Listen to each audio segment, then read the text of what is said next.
All right. It looks like we are right at 1 o'clock. So I want to welcome you to our Kineo office hours session on learning plans.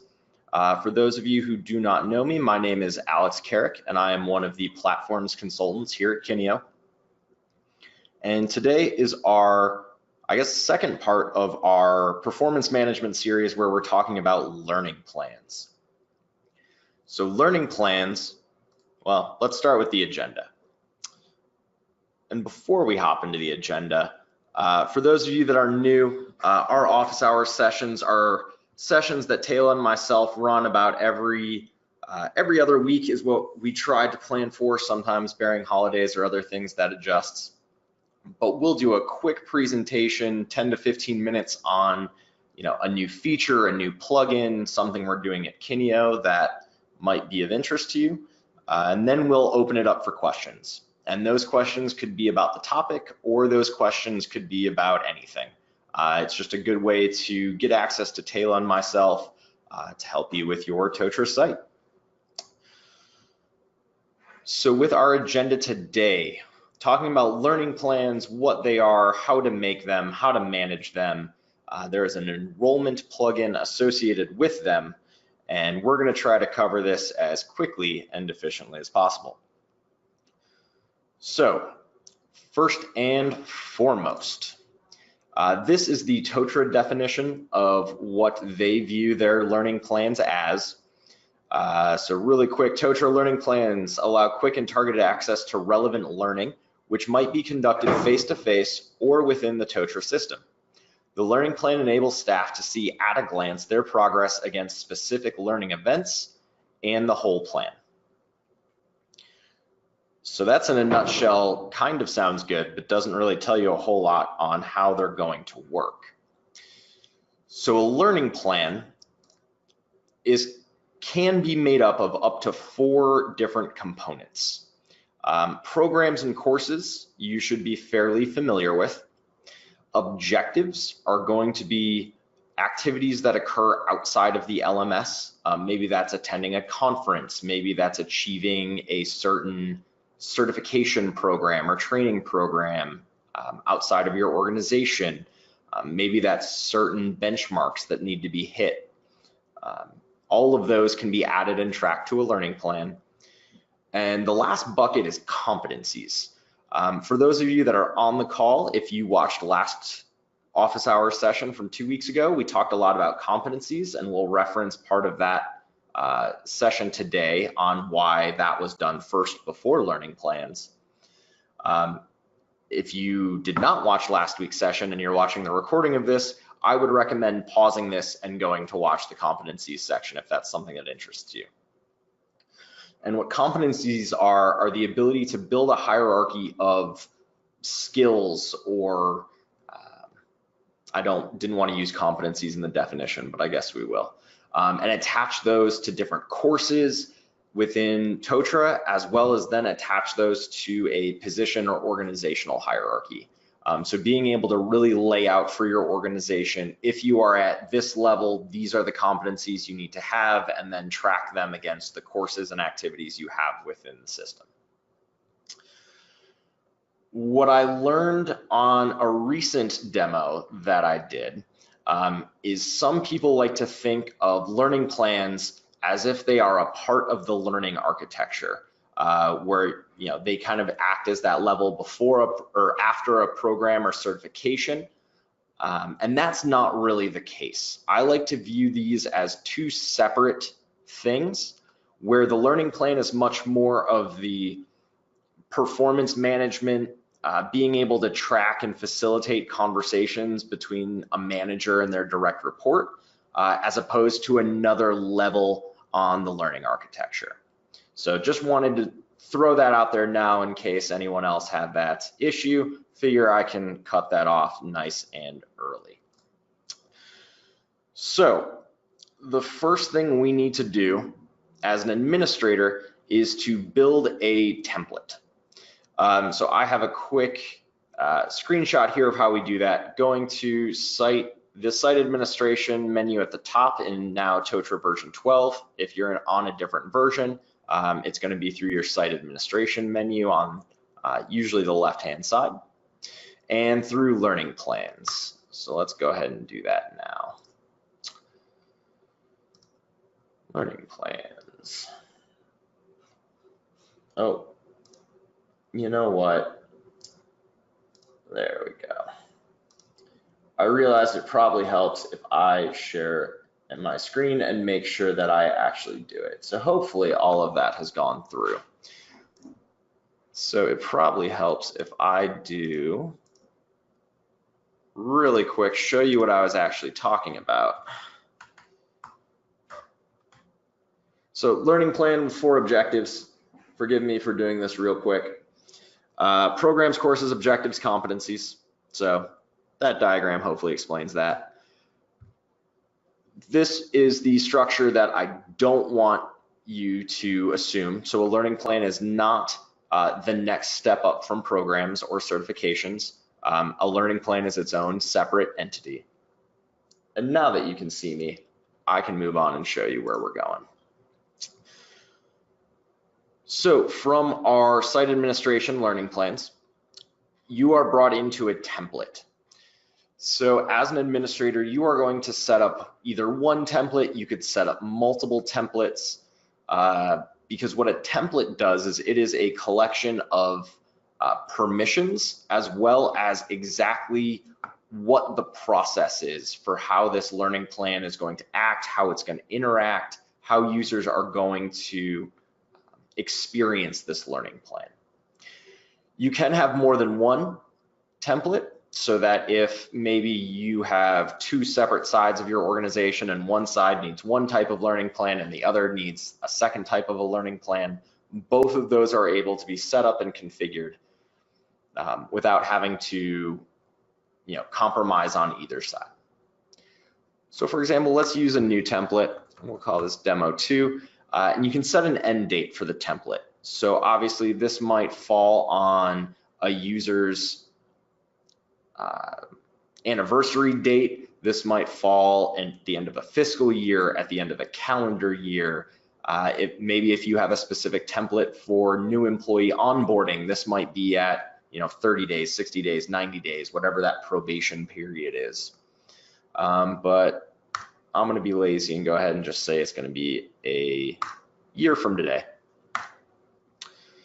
So once I choose an end date, you'll see that I am brought essentially on the same screen in case I need to edit it, but I now have 2 other tabs that I can work with. So the first is components. So components are going to be those buckets that we were talking about earlier. So if you want the learning plan to include courses, if you want it to include competencies, objectives, or programs, you can have them set up here. By default, they are in courses, they are not in alphabetical order, forgive me. But if you wanted to rearrange these tabs, you could. If you were only focused on courses, we could hide the rest of these, and then they would not show in the administrator menu and they would not show to users. For the sake of this demo, I am going to show all of them just so we can talk through them. And let's see, does the tooltip give us any good information? No, not yet. So then we're going to go towards workflow. So our workflow, we have a couple different options. So you'll see that there are descriptions of these workflows here. The basic workflow is really basic, probably what you might think of in terms of a regular everyday learning plan workflow that is manager driven. The manager sits down, basically comes up with a slate of things that their employee needs to do. It gets sent to the employee and they say, do this. User-driven workflow is going to be kind of the opposite of that. It's going to be where the user is inputting those activities and that slate by themselves with either their manager's help or their manager's approval. The manager-driven workflow is like the basic workflow, except there's going to be more approval and more things that are enabled. And if none of those 3 match the needs that you are hoping for, that's when we get into the custom workflow. So really, to get the ins and outs of these, I would recommend checking out the Totara documentation or just playing on a UAT site or a sandbox site somewhere to get exactly what that looks like. But you can also get another idea of what all the possibilities when you look at the custom workflow. So if I click custom workflow and I go to my advanced settings, you'll see I now have a new row of tabs up top. These 4 match those 4 components that we talked about earlier. And now every piece of my learning plan I can now touch. So the first thing that is important is, when is this plan marked complete? And the 3 options are manually, when a user with the complete permission, hits yes, this is done. Automatically, when all the items within the plan have been completed. And then lastly, automatically when that plan completion date has passed. So depending on exactly what your needs are, those are the 3 ways that you can complete a plan. And you'll see that we also have plan permissions. Throughout the learning plan, you'll see that there are 4 different capabilities that are built within the system. Allow, deny, request, and approve. So those are kind of coupled together, whether or not someone is allowed to do it or they're not allowed to do it. And then the flip side of that is, does someone need to request if a change is made, or do they approve? So that's where really working on the workflow of who is adding things, how is it being done, how are things already being conducted within your organization to be able to make those decisions. So you'll see at the plan level, the permissions are very basic. Who can view the plan, who can create the plan, update the plan, delete the plan, approve the plan, and then complete the plan. Once you have those set, we then have different permissions that we can set for each of the components. So if courses are enabled, you'll see that you have the ability to use due dates, whether those are required or optional, priorities, whether those are required or optional, as well as permissions specifically attached to the courses within the learning plan. So there is a situation where maybe a user can add a course, but the manager has to set the priority, something similar to that, so that you are able to facilitate that back and forth. Moving on to competencies. So competencies, similar to courses, you'll see due dates here, priority scale. This automatic assignment piece is why I recommended checking out the competencies video recording from 2 weeks ago if you haven't seen it yet. This is the way that you can automatically add courses to a learning plan without requiring the user or the manager to do any manual work. And what this is basically saying is, if courses are linked to competencies and competencies are attached to a position or an organization, then we can automatically include them on a learning plan. So if we have it, let's use an organizational hierarchy as an example. Once I click the organizational hierarchy, those will unlock. And then based on that, I can choose to automatically bring in the competencies will be brought in. If I want to include competencies that that a user has already completed, that's the first box. Second box is the courses that are attached to those competencies to automatically attach them to a learning plan. So it requires some setup and logistics as a site administrator, but if you are using learning plans and this is something as an organization that is a priority, that is the way to get courses automatically assigned via a learning plan.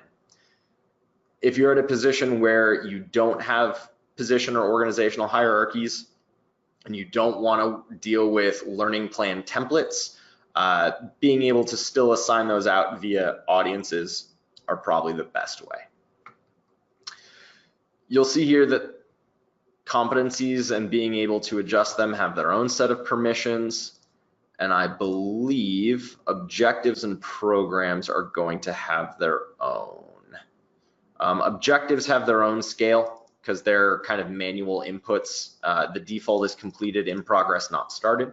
There are ways to add other scales if you would like. And then programs. Similar to courses, it's going to have the same status. So now that we've built our template, here, I'll save changes on my template. Now that we've set our template, we have to figure out how are these going to be created. And we're not going to be able to go over every example, but the basic ways that learning plans get created are, depending on how you set up your learning plan workflow, usually they are either user created, manager created, or they're automatically assigned via an audience. For those of you that set up audiences, in the same way that you have audience-based visibility, and if you have audience-based visibility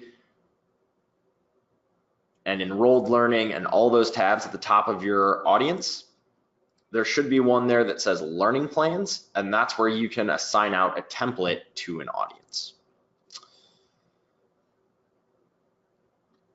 And so what that looks like on the site is I'm in as an administrative user. The most basic way is if you go to your record of learning. In the learning block, there is a portion for learning plans with managed plans.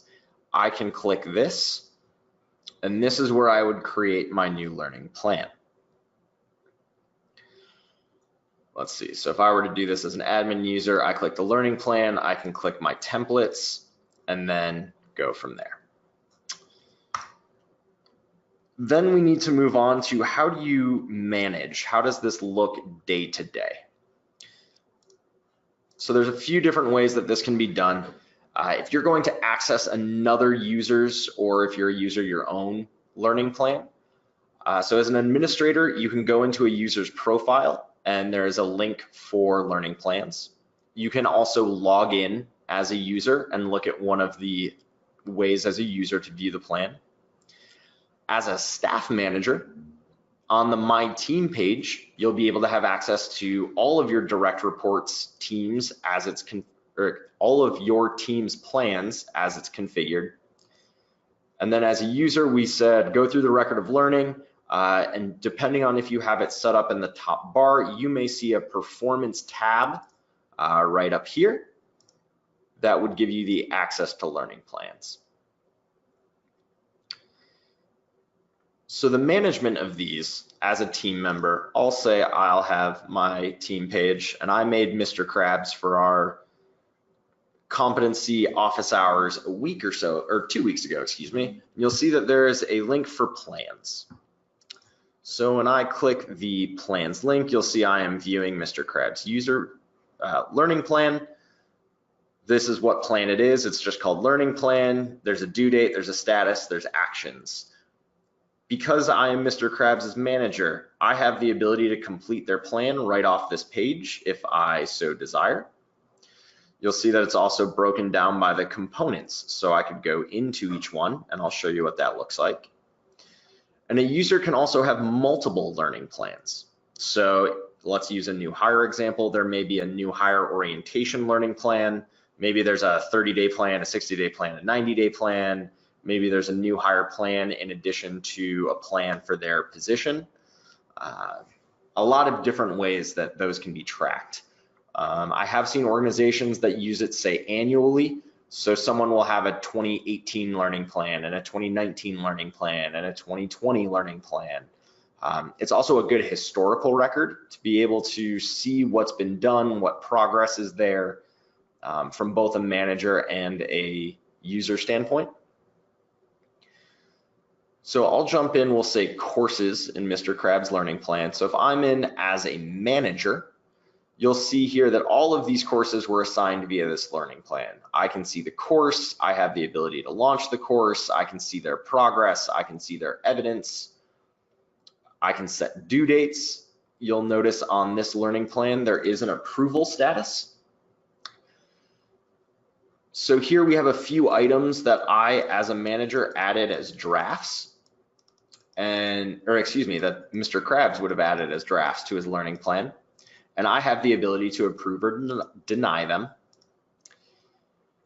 And for each instance, and this goes beyond just courses, I have the ability to create comments. So maybe if based on this course, maybe that's not as good of an example. Let me start here. You're also able to add comments to the plan overall. So at the overall page, you'll see here I was able to add a comment as an admin user, per our meeting, you need to commit at least 1 hour a week to completing these tasks. Those send out notifications, so it's a way to keep conversations going between users and managers and give them that little nudge that they need to be doing something or checking the LMS. You'll see when it comes to competencies, we have our competencies laid out. If I, as a manager, need to deem someone as competent or not competent, I can. Again, similar to courses, I have priorities and comments. And objectives, we can create new objectives. You can put whether they're in progress or not started or completed, and all of this. So that is pretty much learning plans in a nutshell. The possibilities for how to use these are vast. Everything from who is creating to who is approving to the workflows. You may have learning plans be learner-centric, where you don't even want the manager to be able to see the learning plan. You just want users to be able to go in and keep track and plan out what they want to accomplish. The last part of learning plans that I do want to make you aware of is that there is an enrollment plugin tied to learning plans. So the use case that you would use for this is maybe your courses on your site don't have self-enrollment in them, whether that's through a catalog, through a dashboard, some way, shape, or form. You could imagine that there's a course where, and maybe it's a performance improvement plan course, maybe it's something specific that's not necessarily public, that you don't want people to be able to see and just register for on their own. There is an enrollment plugin that says if the course is on a user's learning plan, that they are able to enroll in the course. So that's just something to think about. It doesn't need to be on every course if you don't want it to, especially if self-enrollment is already enabled. But you would be able to take a look and play with that through the site admin menu and plugins. Let's see, site admin, let's go to plugins. And again, we're still getting used to the site admin menu in version 12. So that is why I'm looking slightly confused. Okay, so we have our enrollment plugins. If you wanted to use that plugin that was learning plan enrollments, it's here with learning plan. I believe it is disabled by default. So you may need to go in and enable it. And then once enabled on a course, we'd be able to go in and set, oh, nope, that's not going to be a good example. Let's use this as an example. Oh, come on. So when I go to a course, I'd be able to go to users, enrollment methods, and you'll see that learning plan is there. It would either be disabled or enabled depending on how you want users to interact with that enrollment plugin. The one thing about that plugin, if you are also using self-enrollment, is that if you're using self-enrollment and the learning plan enrollment plugin, when a user goes to a course that they do not have access to. Let me think of a good example here. Let me see if I can show you this really quick. Where's Squidward? So I'm going to go ahead and try to log in as Squidward. I think I recall which course I had this on. So yes, thank you, user tour. And this is going to be, let's check out course 1. So when I go to course 1, if I click enrollment, in my enrollment options, you'll see that I have the self-enrollment option. If the learning plan enrollment plugin is set up, but the course is not on a user's learning plan, they'll see a warning that they can't enroll. So just something to think about. You don't need to use both learning plan and self-enrollment. I would definitely recommend using one or the other.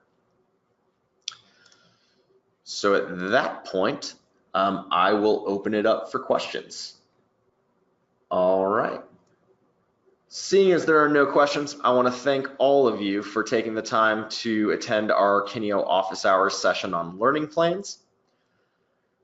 We will be back in 2 weeks. I believe the topic is 360 feedback. I'd have to double check, but I hope you have the rest of your Thursday. I also hope it stops raining in Chicago one of these days.